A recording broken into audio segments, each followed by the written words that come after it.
Apple vừa thông báo cho người dùng iPhone tại 100 quốc gia rằng thiết bị của họ có thể đã bị nhiễm phần mềm gián điệp. Mặc dù Apple không chỉ rõ phần mềm gián điệp nào, nhưng đã đề cập đến Pegasus như một ví dụ điển hình. Theo thông tin từ TechCrunch, Apple đã gửi cảnh báo nhằm thông báo và hỗ trợ người dùng iPhone có thể đã bị các kẻ tấn công được chính phủ hậu thuẫn nhắm đến.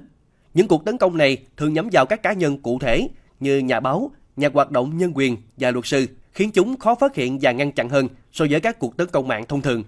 Apple cho biết người dùng iPhone cần coi trọng vấn đề này và khuyến nghị người dùng iPhone thực hiện ngay các biện pháp bảo mật như bật chế độ khóa Lockdown Mode, cập nhật phần mềm lên phiên bản mới nhất và thay đổi mật khẩu cho các dịch vụ nhạy cảm.